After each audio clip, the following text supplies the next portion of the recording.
মধ্যে আজকে এই যে আমাদের আনন্দ কাকুর বাড়িতে, আনন্দলাল ঘোষ মহাশয়ের বাড়িতে আজকে সকাল থেকে যে হরিসভার আয়োজন করা হয়েছে চলছে, আমাদের পরম পূজ্য সুখদেব গোস্বামী, যাকে বলি আমরা বাবাজি, এতক্ষণ বাবাজি শাস্ত্রের কথা আলোচনা করলেন, অনেক কিছু বলেছেন।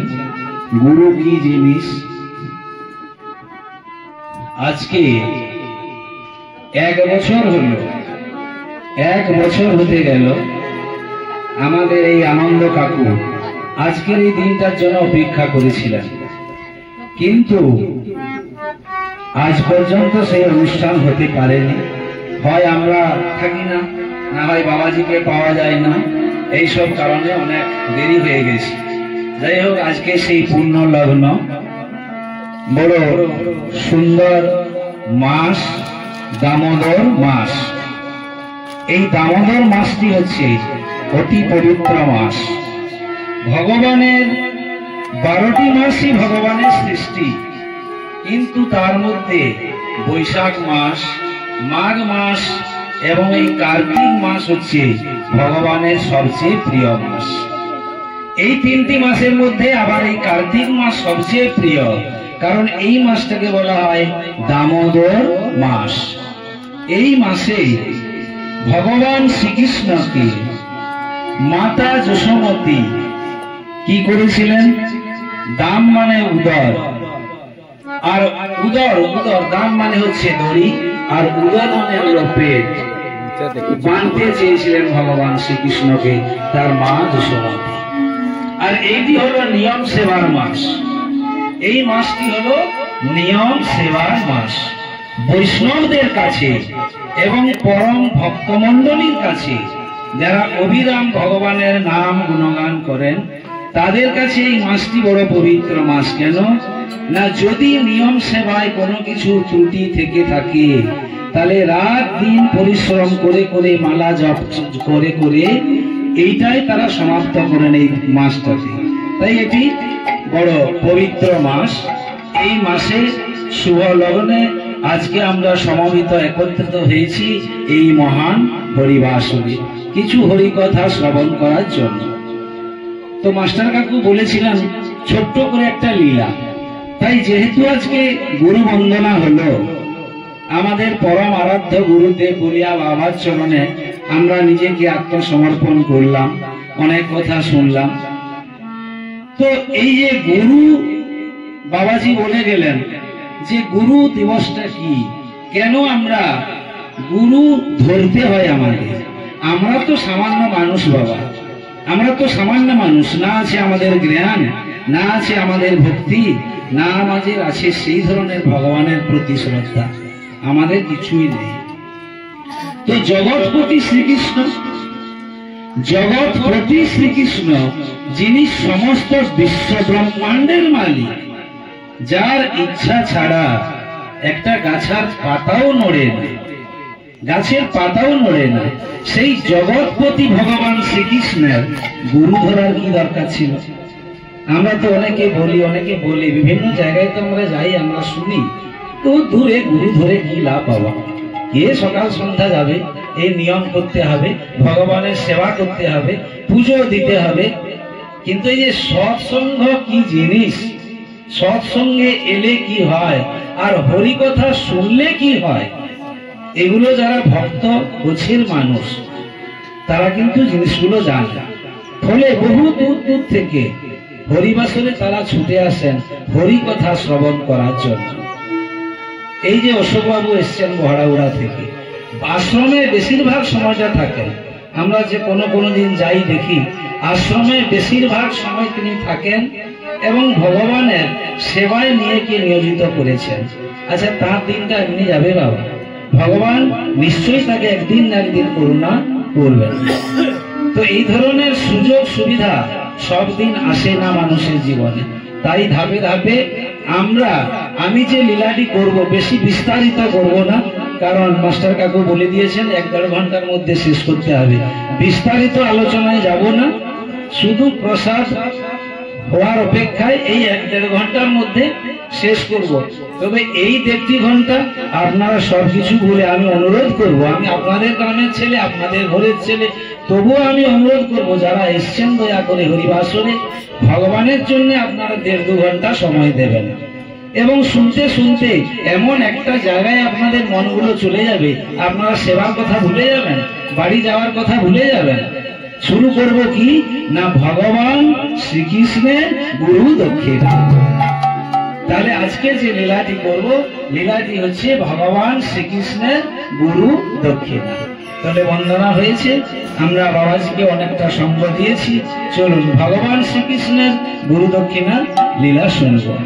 তো ভগবান শ্রীকৃষ্ণের যিনি গুরু, প্রথমেই আলোচনা করি যে গুরু এই কথাগুলোর মানে কি। একদিকে গু আর রু। গু হচ্ছে অন্ধকার আর রু হলো আলো। এগুলো কিন্তু বাংলা বিধানে পাওয়া যাবে না, এগুলো হচ্ছে ভক্তি মার্গের কথা। যারা ভক্তি মার্গ নিয়ে পড়াশোনা করেন তারা এই জিনিসগুলো বুঝতে পারবেন। গু অর্থে হচ্ছে অন্ধকার আর রু অর্থে হলো আলো।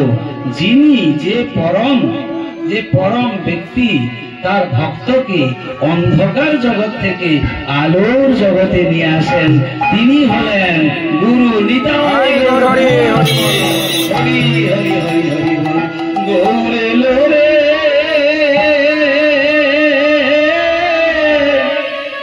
আমাদের এই সোনার নদিয়া,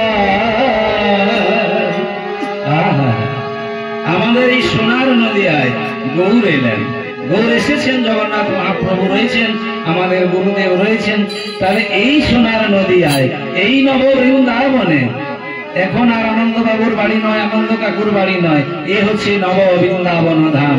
যতক্ষণ চলিবে নাম সংকীর্তন, ততক্ষণ এই বাড়িখানি হবে পরম ধাম নব বৃন্দাবন।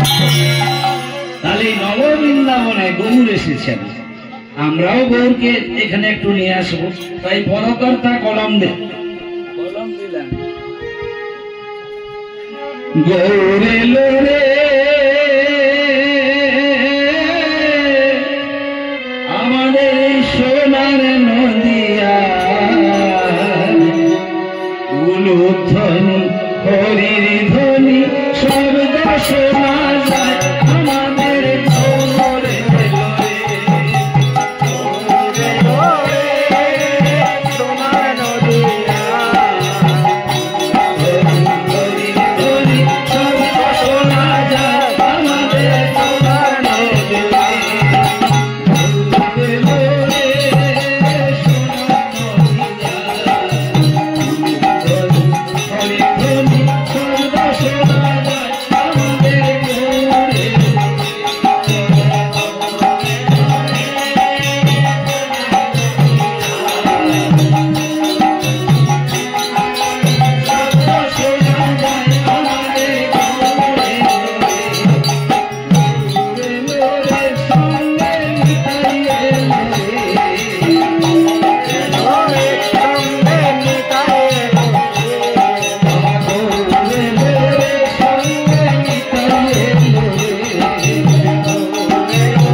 বাজাবেন মাঝে মাঝে। শঙ্করধ্বনি উলুধ্বনি করতে হবে মায়েদের, না করলে হবে না, হরিবাস সম্ভব না। শঙ্করধ্বনি উলুধ্বনি একটু করা দরকার। তো গৌর এলেন এই সোনার নদিয়া। তো গুরু শব্দের অর্থ বললাম। তাহলে ভগবান শ্রীকৃষ্ণ যাকে গুরু রূপে বরণ করেছিলেন সেই মহামানবটি হলেন সন্দীপন মুনি। বহু জায়গা ঘুরতে ঘুরতে ঘুরতে ঘুরতে ওই যে আমাদের বাবাজি বলেছিলেন সৎ গুরুর আশ্রয় করো। সৎ গুরু, ওই কথাটার মধ্যে অনেক ভাব লুকিয়ে আছে। সৎ গুরু কি? জগতে অনেক গুরু আছে, জগতে অনেক ধরনের গুরু আছেন, অনেক গুরু আছেন, কিন্তু বাবাজি বলেছিলেন না সৎ গুরু ধারণ করিয়া। সৎ গুরু যদি না হয় তাহলে কখনো ভগবানকে পাওয়া যাবে না। সৎ গুরুর চরণ আশ্রয় যদি করা যায়, গুরু হচ্ছেন ভক্ত এবং ভগবানের মাঝে তিনি কি করেন না সংযোগ ঘটিয়ে দেন। পদকর্তা বলছেন যে বর কন্যার মধ্যে, বর এবং কন্যা এগুলো ঠিক করতে হলে যেমন মাঝখানে একজন ঘটকের প্রয়োজন হয়, ঘটক যদি না হয় তাহলে বর কন্যার সম্বন্ধ স্থাপন করা সব সময় আমাদের হয়ে ওঠে না। তদ্রূপ ভক্ত এবং ভগবানের মাঝে যিনি মিলন ঘটিয়ে দেন, ভগবানকে পাইয়ে দেন, তিনি হলেন আমাদের পরমারাধ্য গুরুদেব। তাহলে এই যে গুরুদেব, এই যে গুরু, এই গুরু রূপে বরণ করেছিলেন কে না ভগবান শ্রীকৃষ্ণ। সারা জগৎ খুঁজে খুঁজে খুঁজে খুঁজে খুঁজে খুঁজে সৎগুরুর সন্ধান করতে করতে একদিন কোথায় এলেন না সন্দীপন মুনির কাছে। সন্দীপন মুনি এমন একটি মুনি, দিন আনে দিন খায়, কেবলমাত্র ভগবানের আরাধনা ছাড়া আর তার জীবনের কিছু প্রয়োজন নেই। তিনি হাত জোড় করে সেবা দেওয়ার সময় ভগবানকে বলেন, হে গুরুদেব, হে পরম পুরুষ, হে ঠাকুর, আমার কিচ্ছুই চাই না, আমার ধন সম্পদ টাকা পয়সা আমার কিচ্ছু প্রয়োজন নেই। আমি 5 ঘর 7 ঘর মাধু করি করে এনে প্রত্যেক দিন যেমন তোমার আমি সেবা দিতে পারি, আর সেই সেবায় যে ভোগটুকু লাগান পরমানন্দে লাগান, আর সংসারে সেই ভোগটুকুকে জল খেয়ে তিনি আনন্দে কাটিয়ে দেন, যে আমার আর কিছু প্রয়োজন নেই। এইভাবে চলে মুনিবনের সংসার। একদিন বলছেন কি, একদিন সুমনা দেবী তার স্ত্রী বলছেন, প্রভাস তীর্থে গেছেন স্নান করতে। প্রভাস তীর্থে যখন স্নান করতে গেছেন, স্নান করার সময় ছোট্ট পুত্র মধুমঙ্গলকে সঙ্গে করে নিয়ে গেছেন। স্নানের সময় একে জলে স্রোত আছে প্রভাস নদীতে, হঠাৎ দেখলেন ছোট শিশু পুত্র মায়ের কোলে নেই, কোথায় গেল? সুমনা হা হুতাশ করে কাঁদতে লাগলেন, স্বামী স্বামী, আমার মধু কোথায় গেল? আমার মধুকে তো খুঁজে পাচ্ছি না। যখন কান্নাকাটি করলেন, সন্দীপন মুনি বলেছিলেন, সুমনা কেঁদো না, সুমনা কেঁদো না, যিনি তোমাকে পুত্র দিয়েছিলেন হয়তো তিনি কেড়ে নিয়ে গেছেন, আবার যদি কোনোদিন সুযোগ হয় তিনি হয়তো সেই ছেলেকে তোমাকে ফিরিয়ে দিতে পারেন। মৃত্যুর পরে কেঁদে আর কোনো লাভ নেই। সেই সময় সন্দীপন মুনি সামান্য মুনি নন, তিনি বললেন, ওরে প্রভাস, তুই আমার শিশু পুত্রকে গ্রহণ করলি, আজ আমি তোকে অভিশাপ দেব। এমন সময় নররূপে প্রভাস পেরিয়ে এসে হাত জোড় করে বলল, মুনিবর মুনিবর শান্ত হন, মুনিবর শান্ত হন, আমি আপনার ছোট শিশুকে গ্রহণ করিনি, আমার জলে একটা কুমির আছে, সেই কুমিরটা আপনার ছোট শিশুকে গ্রহণ করেছে। তাহলে মুক্তির উপায় কি?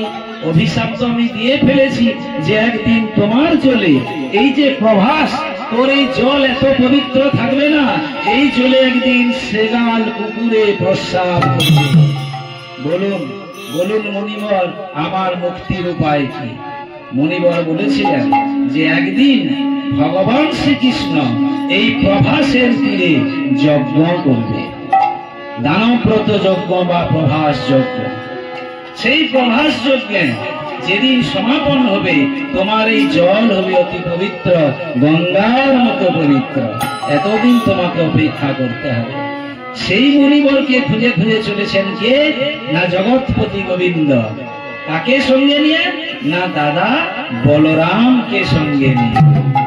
তো দাদা বলরামকে সঙ্গে নিয়ে ভগবান শ্রীকৃষ্ণ ছোট্ট বালকের বেশ ধারণ করে, ছোট্ট ছোট্ট ছোট্ট দুজন বালকের বেশ ধারণ করে চলেছেন কোথায়? সন্দীপন মুনির আশ্রমে।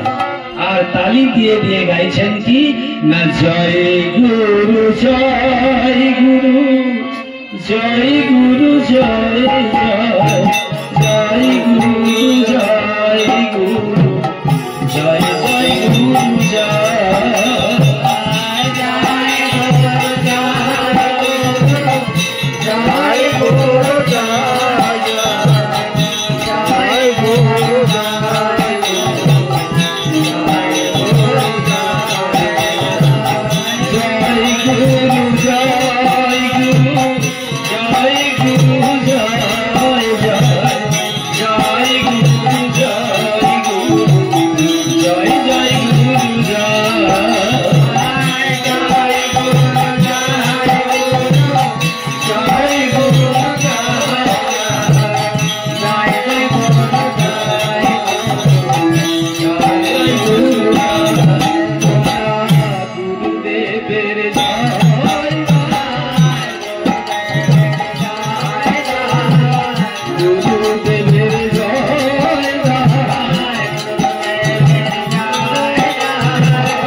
গুরুদেবের জয় দাও।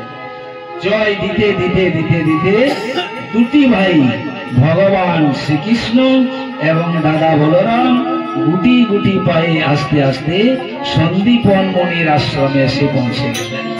আর সেই সময় সন্দীপন মুনি তার শিষ্যদেরকে নিয়ে আশ্রমের মধ্যে বেদ পাঠ করাচ্ছেন। শুনে শুনে মনে রাখতে হতো, তাই বেদের আর এক নাম হয়েছিল শ্রুতি। তো তিনি পাঠ করাচ্ছেন, এমন সময় ছোট্ট বালক দুটো সেই জায়গায় এসে পৌঁছায়। যখন পৌঁছালো বলছে, মুনিবর মুনিবর প্রণাম দেব চরণে। মুনিবর তুমি আমাদের শিক্ষা দিবে না মুনিবর? মুনিবর অপলক নয়নে দুটো বালকের দিকে দেখি তাকিয়ে আছেন। দেখতে একে অপূর্ব সুন্দর জগৎপতি ভগবান শ্রীকৃষ্ণ আর তার দাদা বলরাম। এত অপূর্ব দৃশ্য দেখে সন্দীপন মুনি একেবারে অবাক হয়ে গেছে। বলছে, এই দুটো সুন্দর বালক এরা কোথা থেকে এলো? বলছে, বাবা বাবা তোমরা কে বাবা? আমি তো কোনোদিন তোমাকে দেখিনি, তোমাদের এই দুজনকে তো কোনোদিন দেখিনি। আমার আশ্রমে এত ছেলে পড়ে, কিন্তু তোমাদের তো এর আগে কোনোদিন দেখিনি। কি তোমাদের বাড়ি কোথায়? তোমাদের কি নাম? কোথা তব ধাম? আগে বলো, পরিচয় দাও। আমার স্কুলের খাতায় তোমার নাম লিখবো। নাম লিপিবদ্ধ হওয়ার পরে তোমরা ভর্তি হলে তারপরে শুভ দিনে শুভক্ষণে আমি তোমাদের দীক্ষা দেব। বলো তোমাদের নাম বলো। খাতা বের করলেন মুনিবর আর লিখছেন, বলো তোমাদের নাম। এইবার ভগবান শ্রীকৃষ্ণ বলছেন, গুরুদেব আমায় ডাকে কৃষ্ণ বলে, দাদা বলো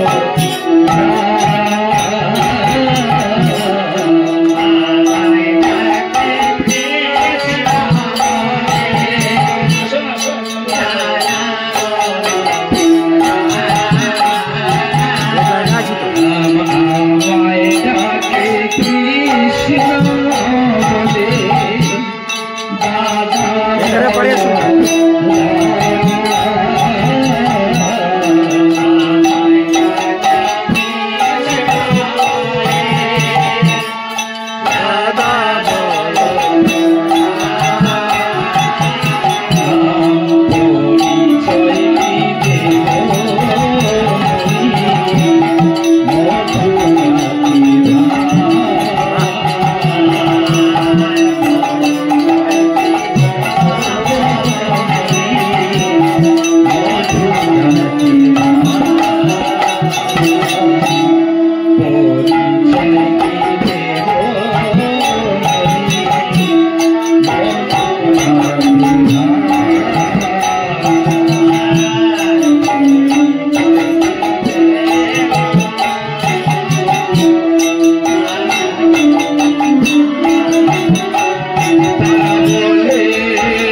কৃষ্ণ আমার দাদা বলরাম, তারা নিজ নিজ পরিচয়টা দিয়ে দিল।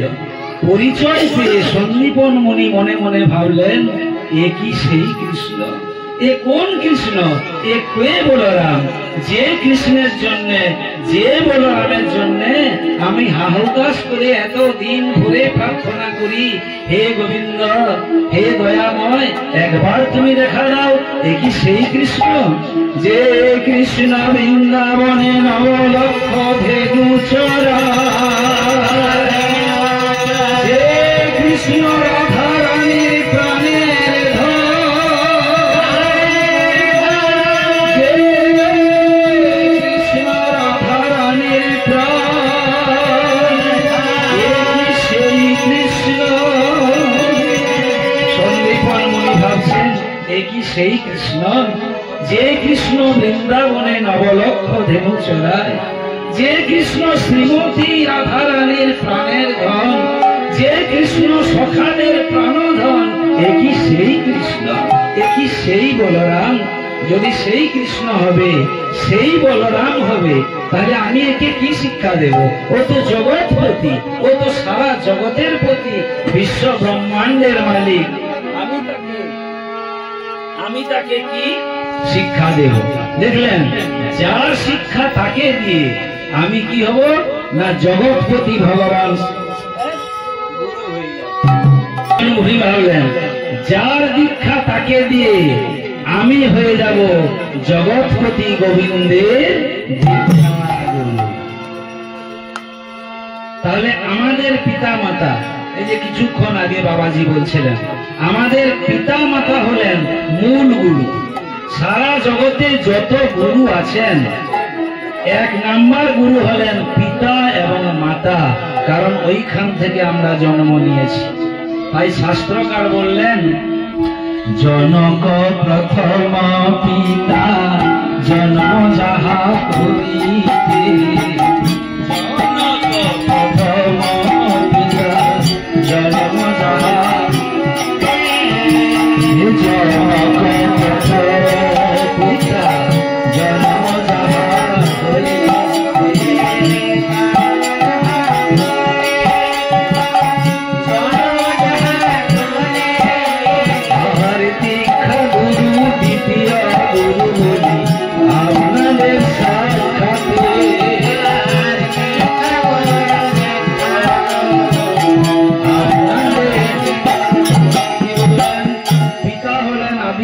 প্রথম গুরু হচ্ছে পিতা এবং মাতা, যার থেকে আমরা জন্ম নিয়েছি। আর শিক্ষা গুরু, দীক্ষা গুরু হলেন দ্বিতীয় প্রকারের গুরু। দ্বিতীয় প্রকারের গুরু, যে কোনো শিক্ষা আমরা যার কাছ থেকে পাই না কেন, তিনি হলেন দ্বিতীয় গুরু।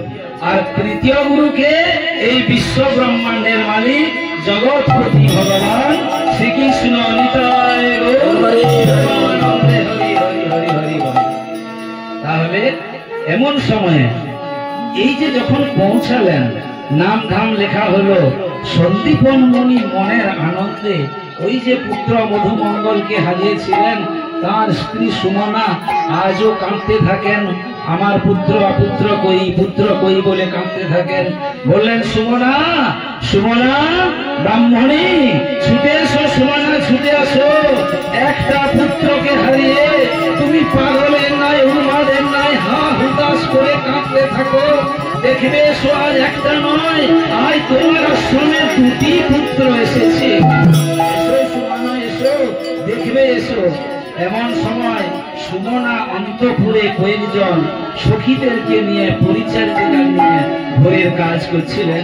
যখন ওই সন্দীপন মুনি ডাকটি তার কাছে পৌঁছালো, পাগলের ন্যায় ছুটতে ছুটতে আসছেন, ছুটতে ছুটতে আসছেন।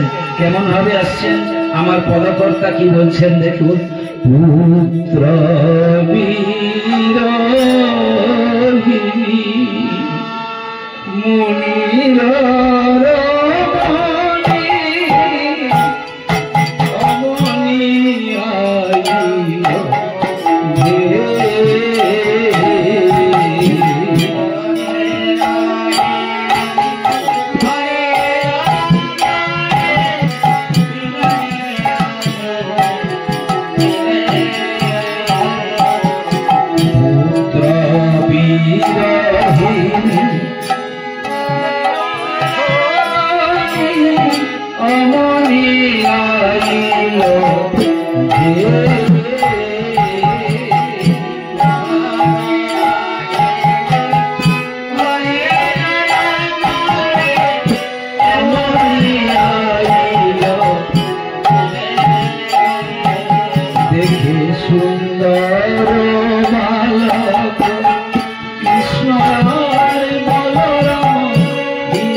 দুজন সখীকে নিয়ে সুমনা দেবী ছুটে এলেন। অপরূপ সুন্দর দুজন বালককে কোলে নিয়ে নাচতে লাগলেন। এক রমণী বলছে, ও দিদি, দিদি সুমনাকে বলছি, ও দিদি, এত দুটো সুন্দর বালক কোথা থেকে এলো গো দিদি? এত সুন্দর বালক এর আগে আমি তো কখনো দেখিনি। কোনদিন দেখিস না? না, কোনদিন দেখিনি। আর একজন রমণী বলছে, না না না না, এই সুন্দর বাংলা নয়, একে যে গড়েছে না, যে বিধি একে তৈরি করেছে, যে গড়েছে, ও মনে হয় ওকেও দেখে নয়ন ভরে দেখেনি। আর যদি দেখতো না, এত দুটো সুন্দর বালককে কখনো ছেড়ে দিত না, কখনো ছেড়ে দিত না। আর একজন রমণী বলছে, দেখ দিদি, আমার মনে হয় যে বিধি একে গড়েছে, পিছনে রেখে গড়েছে, সামনে রেখে গড়েছে, পিছনে রেখে গড়েছে। আর সামনে রেখে গড়লে এত অপরূপ সুন্দর যা রূপের মহিমা, এই দুটো বালককে সে কখনো ছেড়ে দিতে পারত। আর একজন রমণী বলছে, বলি এত রূপের কি আর মানুষ থাকে,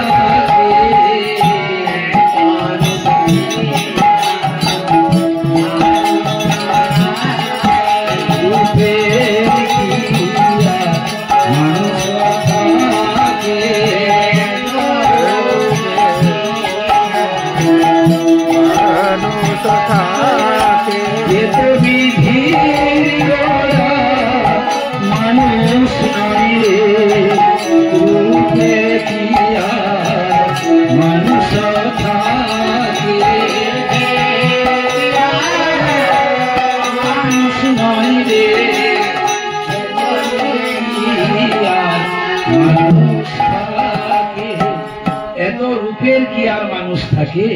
বলছে বিধির গড়া মানুষ নয়, এ বিধির গড়া মানুষ হলে কোনদিন বিধি এদেরকে ছেড়ে দিল না, কারণ এত রূপের মাধুরীমা এর আগে কখনো দেখিনি।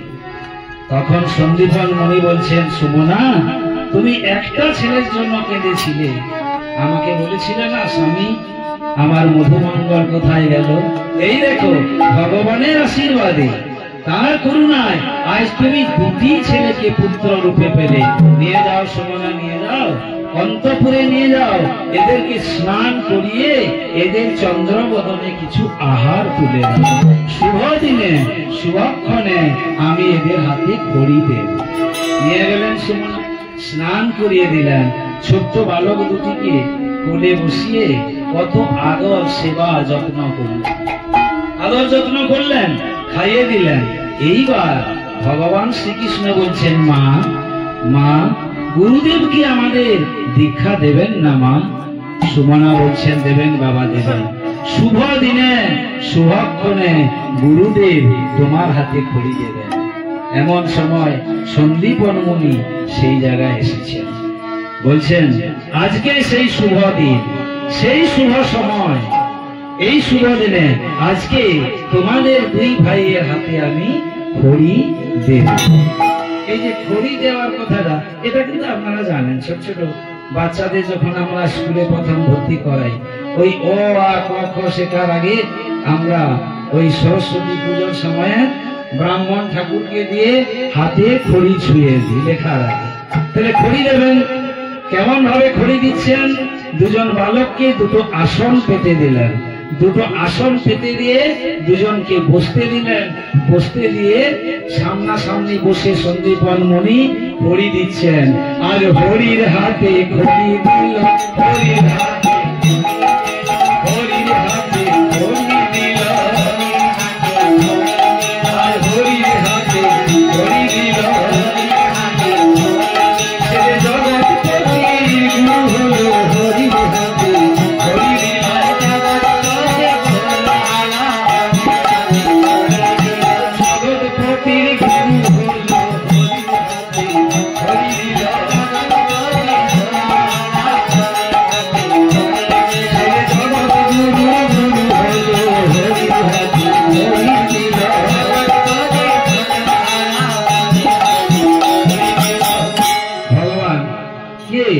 খড়ি দেওয়ার আগে সন্দীপন মুনি বলেছিলেন, যে জগৎপতি, যে বিশ্ব ব্রহ্মাণ্ডের মালিক, আমি তাকে কি শিক্ষা দেব? সে তো সমস্ত শিক্ষার ঊর্ধ্বে, তার নাম তাকে দিয়ে আমি কি করব? গুরু গুরু হব। তাই পদকর্তা বলছেন যে জগৎপতিকে সন্দীপন মুনি খড়ি হাতে দিয়ে তার গুরু হলেন। ওই জন্য পদকর্তা বলছে আজ হরির হাতে খড়ি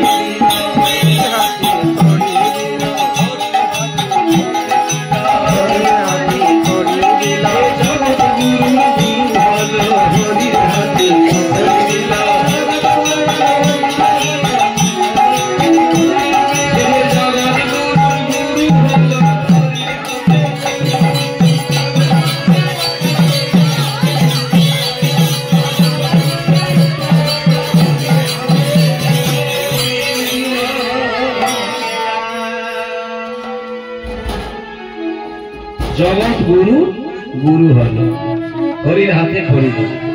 তো এই যে এই লীলা যখন চলছে, আর না সন্দীপর মুনির আশ্রমে যখন এই লীলা চলছে, অপরদিকে বৃন্দাবনের ঋষি বালিকা যমুনার কুলে জগৎপতি গোবিন্দের মূর্তি নির্মাণ করিয়া আপন মনে জগৎপতি গোবিন্দের পুজো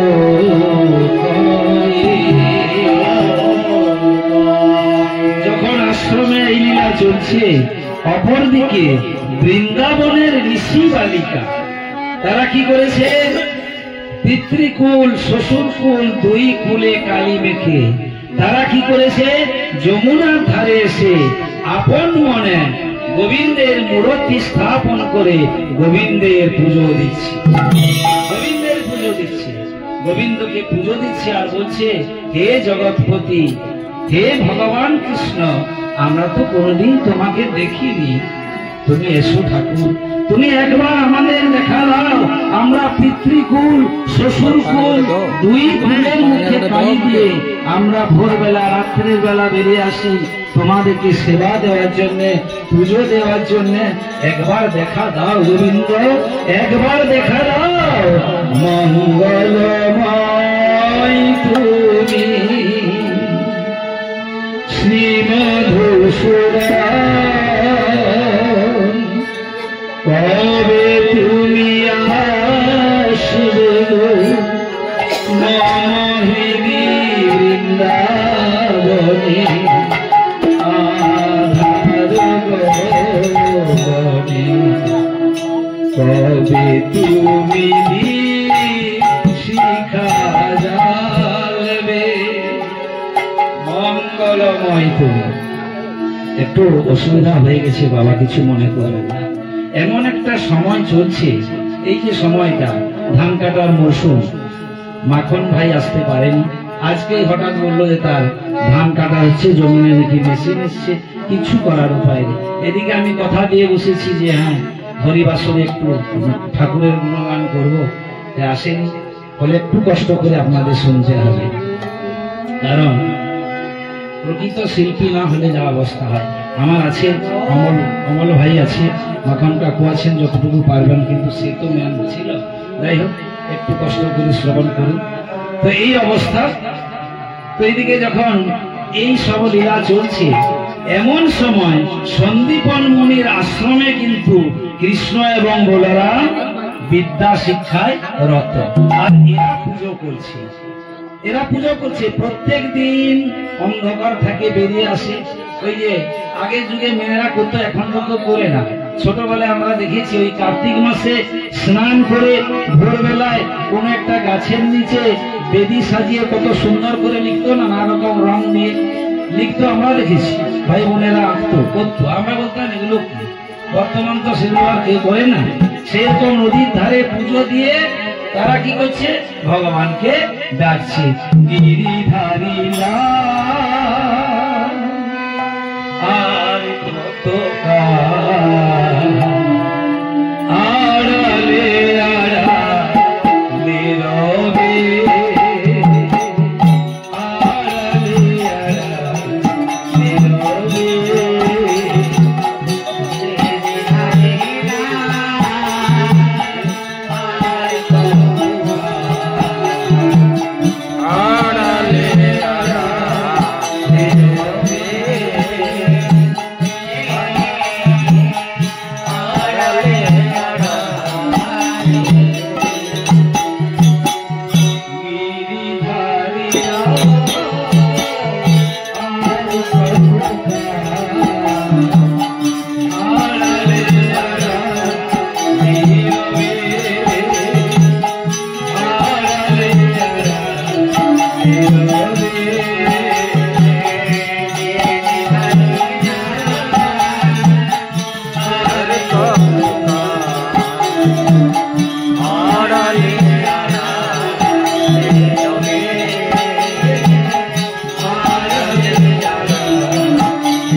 ততদিন তুমি আড়ালে আড়ালে রবে। আর ভগবান বলেছেন ভক্তের দুটো জিনিস আমি কোনোদিন সহ্য করতে পারি না। ভক্তের দুটো জিনিসকে তিনি সহ্য করতে পারেন না। এক হচ্ছে ভক্তের অহংকার, আর দ্বিতীয় হলো ভক্তের চোখের জল। এটা হচ্ছে ভক্তের চোখের জল। অহংকারটা একটু বলি না বললে না। ভক্তের অহংকার তিনি বলেছেন ভক্তের অহংকার আর ভক্তের চোখের জল, এ দুটো আমি কখনোই সহ্য করতে পারি না। জাতি বিদ্যা মহত্তঞ্চ রূপ যৌবনমেব চ যত্নেন পরিপঞ্চয়ে ভক্তেস্তু পঞ্চ কণ্টকা। জাতি বিদ্যা মহত্ব রূপ এবং যৌবন, এই পাঁচটি হলো ভক্তির পথে মানুষের কাঁটা। এমন কাঁটা সবাই পক্ষে কিন্তু কাঁটা নয়, পরম ভক্তের জন্য কাঁটা নয়। কেউ যদি ভাবে জাতি, প্রথমে জাতি উচ্চ কুলে জন্ম হলো, অতি উচ্চ বংশে আমি জন্ম, ব্রাহ্মণ কুলে আমার জন্ম। সেই ব্রাহ্মণ ঠাকুর হয়তো জগতের সমস্ত নিয়ম কানুন, পূজা অর্চনা, যার যজ্ঞ সবকিছুই তার মুখাদর্পণ। পণ্ডিত মানুষ সবাই এসে কি করছে, সেই ঠাকুরকে প্রণাম করছে। আর তার ছেলের কাছে ধরুন কিচ্ছু নেই, কেন কিছু নেই, যাগ যজ্ঞের নিয়ম পর্যন্ত সে জানে না। সে কি ভাবছে, এই যে এলাকার হাজার হাজার লোক আমার বাবার চরণে এসে মাথা ঠুকছে, তাহলে আমার বাবার অবর্তমানে তাহলে আমাকে প্রণাম করবে। কথাটা কোন জায়গায়? ছেলে কিছু জানে না, কিন্তু সে ভাবছে যে সে আমাকে প্রণাম করবে। উচ্চ কুলে বংশ, উচ্চ বংশে জাত, আমি ব্রাহ্মণের ছেলে, আমাকে সবাই প্রণাম করবে, সবাই আমাকে তোয়াক্কা করবে। তাহলে বাবার মধ্যে যে জিনিসটা ছিল ছেলের মধ্যে কিছু নেই, অথচ সে বলছে আমাকে প্রণাম করবে। এটি হচ্ছে জাতির অহংকার। এরপরেটি হচ্ছে বিদ্যা। উচ্চ শিক্ষিত হয়ে বহু পড়াশোনা করে সে ভাবছে আমি এত বড় পণ্ডিত, আমি ডবল এমএ, আমি এই চিত্তনাথের সঙ্গে বসে গল্প করবো, আমি এই যে পালঘরের সৃষ্টিধর বাবুর সঙ্গে দাদার সঙ্গে বসে গল্প করবো, আমি উচ্চ শিক্ষিত না, এর সঙ্গে তো আমার গল্প করা যাবে না, আমি কেন এদের সঙ্গে। ভগবান শ্রীকৃষ্ণ যখন খেলা করতেন, ওইখানে কাকিমার বাড়িতে বলেছিলাম 24 জন বন্ধুকে যখন খেলা করেছিলাম, সবগুলো কি উচ্চ শিক্ষিত? তাদের মধ্যে গোয়ালার ঘরে ছেলে তো ছিল, কত গরিব ঘরে ছেলে ছিল, সবাইকে তিনি আঁকড়ে ধরেছিলেন, আয় আয় খেলবো, আয় আমার কানে চড়, আমি ঘুরে বেড়াবো সবাইকে নিয়ে সব জায়গায়। তো এইটা হচ্ছে কি বিদ্যার অহংকার। জাতি বিদ্যা আর মহত্ব, মহত্ব বাবা আরো কঠিন, যেটা কোনোদিন ঈশ্বর প্রাপ্ত হতে বাধা নেই। মহত্ব হচ্ছে আমিত্ব। এই আমি এত বড় একটা পলিটিশিয়ান, এত বড় একটা আমি নেতা, হ্যাঁ, আমি এলাম ওই আনন্দবাবুর বাড়িতে হরিনাম হচ্ছে, আমাকে একটা চেয়ার দিল না, আমাকে বসার আসন দিল না, আমাকে আমন্ত্রণ করলো না, জল খাবার দিল না, সে আর থাকলো না। এখানে তো প্রণাম করলোই না, আর থাকলো না, বলছে আমি এত বড় নেতা, আমাকে একটু জায়গা দিল না, সঙ্গে সঙ্গে চলে গেল। ভগবান বলছেন যা যা যা, তোর এখানে আমার দরকার নেই রে, আমার যে ভক্ত এখানে বসে আছে সেই দুজন ভক্ত হলেও আমি তাতে খুশি, আসবো কথা যায়। হরিবাসনে বেশি লোকের প্রয়োজন নেই বাবা। শিব ঠাকুর যখন গান ধরেছিলেন, ব্রহ্মা এবং বিষ্ণু দুজন ছিলেন শ্রোতা, তিনি বলেছিলেন আমার শ্রোতার প্রয়োজন নেই, 1000 শ্রোতা থাকবে অথচ আমার গানের কেউ বড়টাও বুঝবে না, সব সময় কি প্রসাদ খাবো, কি করব, ভোগ কখন পাবো, জল কখন খাবো, এই চিন্তায় যদি মগ্ন থাকে, আমার সেরকম ভক্তের প্রয়োজন নেই, আমি আসবো পরে, সেই জায়গাটায় আসবো।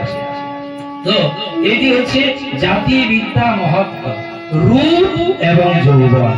এগুলো কারো চিরদিন থাকে না, চিরদিন কারো থাকে না, এগুলো নেই, কারো থাকবে না। একদিন এই দেহ থেকে সবকিছু বিলীন হয়ে যাবে, একদিন আমরা এই জগৎ থেকে বিদায় নেব, সে সময় সবাই আসবে বাবা। কেউ জগতে অমর নয়, সবাইকে একদিন এই জায়গা ছেড়ে চিরদিনের জন্য চলে যেতে হবে। এবং ভগবান সকলের মধ্যে আছেন বলে, তিনি আমাদের মধ্যে রয়েছেন বলে আজকে এই কাকা বাবুর আমন্ত্রণে আমরা তার এই পবিত্র হরিবাসরে উপস্থিত হতে পেরেছি, বা ভগবানের গুণগান আমরা শ্রবণ করছি, আমাদের মধ্যে আছেন বলে। আমাদের বাবাজি তো বলতেন সর্বঘটে তার স্থিতি, সর্বঘটে নারায়ণ, পশু পক্ষীর মধ্যেও তিনি বিরাজমান। একটা ছোট্ট কৃমি কীট, জলের একটা পোকা, নর্দমার পোকা একটা বলছে যে প্রভু প্রভু কর্ম ফলে, খুব ভালো করে শুনবেন কথাটা, কর্ম অনুযায়ী ফল বাবা। এই জগতে যে যেমন কর্ম করে কর্ম অনুযায়ী তার ফল লাভ হয়। সেই কৃমি কীট বলছে প্রভু কর্ম ফলে আজ আমি নর্দমার মল মূত্রের উপরে কৃমি কীট রূপে জন্ম নিয়েছি। প্রভু তুমি কি আমাকে ত্যাগ করেছো? প্রভু তুমি কি আমাকে ছেড়ে দিয়েছো? ভগবান বলছেন ওরে আমি যদি তোকে ছেড়ে দিতাম, ওই কৃমি কীট হয়ে তুই জন্ম নিয়েছিস, আমি তোর মধ্যে আছি, তোকে আমি ছেড়ে দিলে তোর নড়াচড়া করার শক্তি থাকতো না। প্রভু তুমি তুমি এত দয়াময়, তাহলে তুমি কি করবে না? দেখ এইভাবে ভ্রমণ করতে করতে করতে করতে একদিন 84 লক্ষ জনি ভ্রমণ করিয়ে তোকে আবার আমি দেব।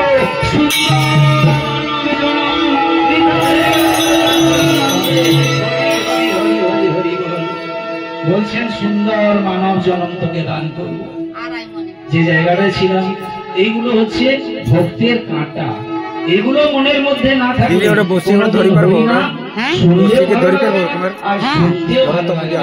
আর এই জিনিসগুলো যার মধ্যে নেই সেই পরম ভক্ত কত দূর থেকে ছুটে আসে হরিবাস।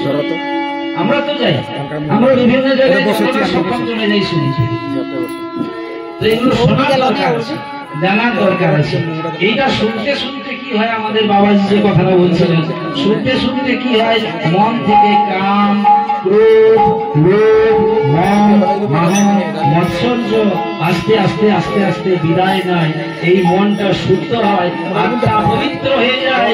আমরা নিতাই গৌরের চরণ